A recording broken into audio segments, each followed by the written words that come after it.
La philosophie de Kant, on pourrait la résumer ainsi. Notre esprit n'est pas un simple récepteur passif du monde extérieur, mais il participe activement à structurer notre expérience de la réalité. Kant cherchait à résoudre le conflit entre les rationalistes, qui pensaient qu'on pouvait tout connaître par la raison pure, et les empiristes, qui affirmaient que toute connaissance ne pouvait venir que de l'expérience. Ce que Kant appelle la révolution copernicienne consiste à dire que nous ne connaissons pas les choses telles qu'elles sont vraiment, ce qu'il appelle les noumènes, mais seulement telles qu'elles nous apparaissent, c'est-à-dire les phénomènes. Notre esprit possède des structures a priori, comme les catégories de l'entendement et les formes de l'intuition que sont l'espace et le temps, qui organisent nécessairement toute notre expérience. C'est pas facile à comprendre comme idée. Imaginez que votre esprit fonctionne comme des lunettes spéciales que vous ne pouvez jamais enlever. Les formes de l'intuition, l'espace et le temps, sont comme les verres de ces lunettes. Tout ce que vous percevez passe nécessairement par eux. Vous ne pouvez rien percevoir qui ne soit pas situé quelque part dans l'espace et à un moment dans le temps. Essayez d'imaginer quelque chose qui existerait hors de l'espace ou hors du temps. C'est impossible.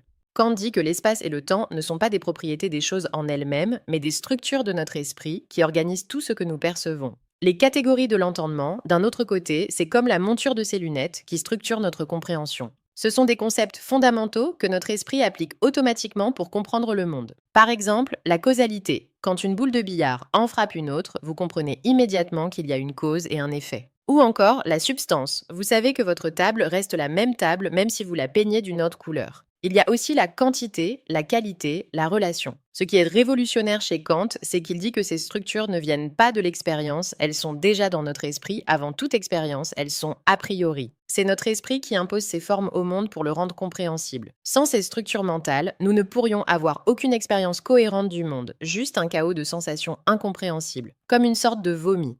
J'espère que vous appréciez mes métaphores. Sur le plan moral, Kant défend une éthique du devoir fondée sur ce qu'il appelle l'impératif catégorique, ce qui représente une innovation dans la façon d'aborder l'éthique. Contrairement au moral qui se base sur les conséquences ou le bonheur, Kant affirme qu'une action n'est vraiment morale que si elle est accomplie par devoir et non par intérêt ou désir. L'impératif catégorique se décline en plusieurs formulations. Nous devons agir uniquement si ce que l'on fait pouvait devenir une loi universelle, autrement dit, avant d'agir, demandez-vous ce qui se passerait si tout le monde agissait comme vous.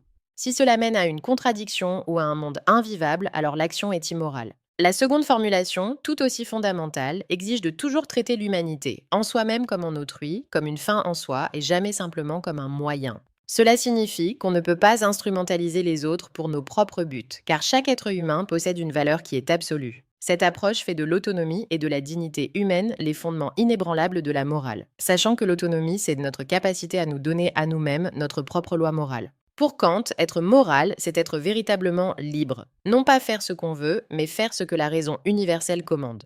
Kant a également exploré les limites de la raison dans sa troisième critique, celle du jugement, où il examine le beau et le sublime. Il montre que le jugement esthétique, bien que subjectif, prétend à une certaine universalité. Quand nous trouvons quelque chose de beau, nous nous attendons à ce que les autres soient plutôt d'accord. Le sublime, lui, naît quand nous sommes confrontés à quelque chose qui dépasse notre imagination, mais que notre raison peut néanmoins concevoir, comme l'immensité de l'océan ou la puissance d'un orage. Voilà, c'est tout pour aujourd'hui. J'espère que ce petit résumé sur la pensée de Kant vous a plu. Allez, ciao touti et à bientôt.